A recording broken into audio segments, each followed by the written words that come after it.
Hello students, ધોરણ 12 આંકડાશાસ્ત્ર નામના વિષયનો અભ્યાસ કરી રહ્યા છીએ. સ્વાધ્યાય 1 આપણી પાસે ચાલુ છે. સ્વાધ્યાય 1 થોડું લાંબુ સ્વાધ્યાય છે, એટલે હજી થોડા દિવસો સુધી ચાલુ રહેશે, એટલે બહુ દુઃખ ન અનુભવતા. આમ સહેલું છે, ધીમે ધીમે આવડી જશે, પણ થોડું ધ્યાન રાખવું પડશે. બરોબર? રીત નંબર 10 માં ટાઈપ સી માં પહેલો દાખલો, એક દાખલો મેં તમને સમજાવ્યો. હજી એક દાખલો આપણે કરી લઈએ તો સાવ વધારે સારી રીતે સમજાઈ જશે અને એક પણ પ્રકારની તકલીફ તમને નહીં થાય. અને આપણે તમને કીધું એમ 5 માર્ક્સ મેળવી શકશું. આ 5 માર્ક્સ મેળવવા માટે અલગ અલગ પદ્ધતિઓ આપણે સમજવી પડે છે. એમાં આ પદ્ધતિ જે છે એ આપણે કુલ ખર્ચ અને જથ્થો આપેલ હોય એવી છે. કુલ ખર્ચ અને જથ્થો આપેલો હોય ત્યારે તમારે શું કરવું પડે? જો કુલ ખર્ચ અને ભાવ આપેલો હોય તો જથ્થો મેળવવો પડે. એમ કુલ ખર્ચ અને જથ્થો આપેલો હોય તો શું મેળવવું પડે? ભાવ.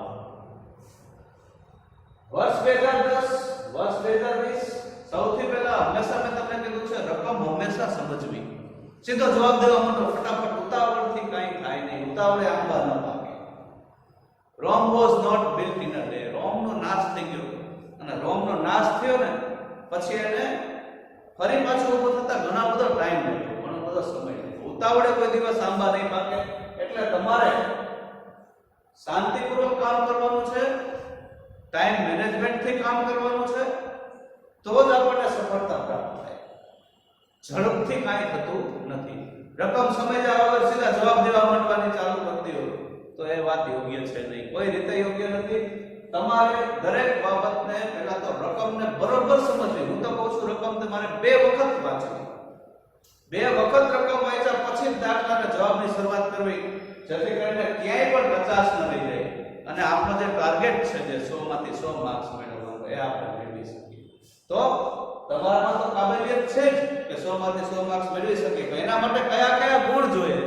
તો દરેક બાબતને બરોબર ધ્યાનથી જોવી, દરેક બાબતને, દરેક રકમને બરોબર જોવી અને પછી જવાબ દેવો. એટલે એ જવાબ ક્યારેય ખોટો નહીં પડે. બરોબર છે? તો પોતાની જાતને આપણે મૂલવતા શીખવાની છે. તો અહીંયા રકમ આપી છે, નીચે આપેલી વસ્તુઓના વપરાશ કૌંસમાં જથ્થો, જથ્થો કે વપરાશ કે બે સેમ ગણવાનું છે. વપરાશ કૌંસમાં જથ્થો અને કુલ ખર્ચ વિશેની માહિતી પરથી લાસ્પેર પાસે અને ફિશરના સૂચકાંકો મેળવો અને તેનું અર્થઘટન કરો. જથ્થો અને કુલ ખર્ચ આપેલ છે આપણને. 2010 આપણું આધાર વર્ષ બની જશે. આ આપણું આધાર વર્ષ થશે. 2020 ચાલુ વર્ષ થશે આપણું. આધાર વર્ષ અને ચાલુ વર્ષ બંને નક્કી થઈ જાય. આધાર વર્ષનો જથ્થો એને આપણે Q0 કહે છે. આધાર વર્ષનો કુલ ખર્ચ P0 Q0 કહેવાય છે. ચાલુ વર્ષનો જથ્થો એને Q1 કહે છે અને ચાલુ વર્ષનો કુલ ખર્ચ એટલે P1 Q1. રકમમાં આટલું તમને આપેલ છે. ABCD વસ્તુઓ આપેલી છે. જથ્થો, કુલ ખર્ચ, જથ્થો અને કુલ ખર્ચ. આપેલા આપણે તમને સમજાવ્યું. કુલ ખર્ચ એટલે શું? તો એકમ દીઠ ભાવ, એકમ દીઠ ભાવ ગુણ્યા જથ્થો. આ બેનો ગુણાકાર એટલે કુલ ખર્ચ. એટલે જો જથ્થો આપ્યો હોય તો ભાવ મળી જાય, જથ્થો અને કુલ ખર્ચ આપેલો હોય તો ભાવ મળી જાય, ભાવ અને કુલ ખર્ચ આપેલો હોય તો જથ્થો મળી જાય. એટલે ત્રણમાંથી કોઈ પણ બે આપેલો હોય તો ત્રીજું આપણને મળી જશે. આ એક નિયમ છે, ગાણિતિક સિદ્ધાંત છે. 3 ચલમાંથી જો ત્રણેય ચલનો સંબંધ આપણી પાસે પ્રસ્થાપિત હોય, સંબંધ આપણે ખબર હોય, તો એ સંબંધ ઉપરથી તમને કોઈ પણ બેની રકમ આપે તો ત્રીજો તમે મેળવી શકો. આપણી પાસે એનો સંબંધ છે નક્કી થયેલો હોવો જોઈએ. એ કુલ ખર્ચનો સંબંધ શું આ બે સાથેનો? તો એકમ દીઠ ભાવ અને જથ્થાનો ગુણાકાર કરો એટલે કુલ ખર્ચ મળે. તો આધાર વર્ષનો કુલ ખર્ચ એટલે શું? તો P0 Q0. આધાર વર્ષનો ભાવ એટલે શું? P0. આધાર વર્ષનો જથ્થો એટલે શું? Q0. તો તમને જથ્થો અને કુલ ખર્ચ આપી દીધો અને ભાવ મેળવવો છે, આને નીચે લઈ જવો પડશે.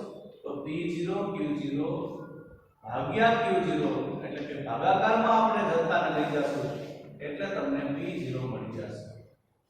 આધાર વર્ષનો ભાવ મેળવવો હોય તો આધાર વર્ષના કુલ ખર્ચને જથ્થા વડે ભાગવો પડે. આ વાત તમારે સમજવાની છે. તો ફરી પાછો આપણે દાખલાની શરૂઆત કરીએ, પણ દાખલાની શરૂઆત કરતા પહેલા આપણે એને સૂત્ર આપણે લખી દઈશું. તો સૂત્ર લખીએ છીએ.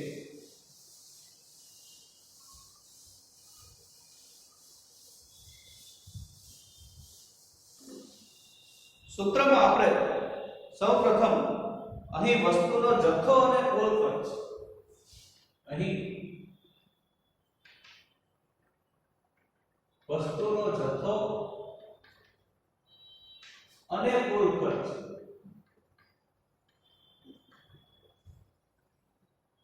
આપેલ છે. તે પરથી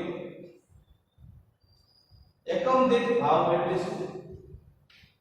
એકમ દીઠ ભાવ મેળવીશું.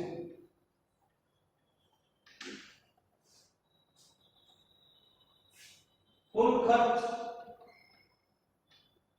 બરાબર એકમ દીઠ ભાવ ગુણ્યા જથ્થો.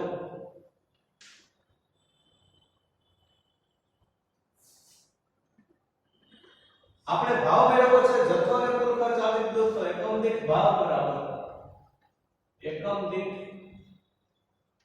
ભાવ બરાબર કુલ ખર્ચ છેદમાં જથ્થો. કોષ્ટક બનાવીશું આપણે જરૂરિયાત મુજબનું. કોષ્ટકમાં આપણી પાસે ચાર વસ્તુઓ છે. મેં તમને કીધું એમ કે તમારે દરેક વસ્તુ માટે બે બે લાઈન જોશે, તો બે બે લાઈન તમારે લેવાની છે ચાર વસ્તુઓ માટે. અહીંયા વસ્તુ ABCD આપણી પાસે છે.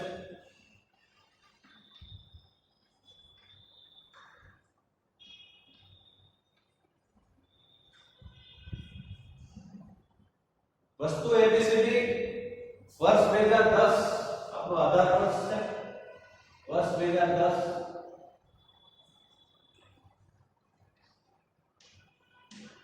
એ આધાર વર્ષનો આપણી પાસે જથ્થો છે. આપણી પાસે એનો અર્થ હતો કે Q0 છે. 2010 આધાર વર્ષ ગણવાનું છે એટલે, અને એનો આપણી પાસે કુલ ખર્ચ છે એટલે કે P0 આપણે મેળવવું પડશે. એટલે કે P0 Q0 ભાગ્યા Q0 કરવું પડશે. કુલ ખર્ચ આપણી પાસે અવેલેબલ છે રકમમાં, એને આપણે Q0 વડે ભાગી નાખશું એટલે P0 મળી જશે. વર્ષ 2020 આપણું ચાલુ વર્ષ છે. વર્ષ 2020 ચાલુ વર્ષ છે.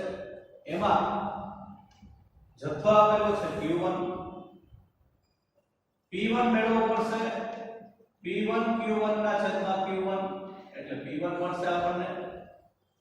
આ આપણું કુલ ખર્ચ થઈ ગયો. કુલ ખર્ચ આપેલ હોય એટલે તમારે કાં તો એને જથ્થા વડે ભાગવો પડશે, કાં તો તમારે એને ભાવ વડે ભાગવો પડશે. કારણ કે આપણે આ ચાર કોલમ જોઈએ છે. P0 Q0 P1 Q1 આ ચાર મળે એટલે આપણે ચાર કોલમો બનાવશું આપણી જરૂરિયાત મુજબ. P1 Q0 P0 Q0 P1 Q1 P0 Q1 આ ચાર કોલમો આપણે બનાવવાની થશે અને દાખલો આગળ વધશે. ચાર કોલમો બની જાય પછી આપણે લાસ્પેર પાસે અને પ્રેશરના સૂચકાંકો મેળવીશું અને પછી એનું અર્થઘટન કરશું. તો અહીંયા સૌપ્રથમ આપણે વસ્તુ લખી નાખી છે. વર્ષ 2010 નો જથ્થો આપેલ છે 2 24 4 અને 4 2 24 4 4. P0 Q0 ભાગ્યા Q0 કરશું એટલે P0 મળશે એટલે કે ભાવ મળશે. કુલ ખર્ચને જથ્થા વડે ભાગીશું એટલે ભાવ મળશે. તમને પહેલામાં આપેલું છે 78 ભાગ્યા 2 એટલે 39. ત્યારબાદ આપેલું છે 960 960 ભાગ્યા 24 એટલે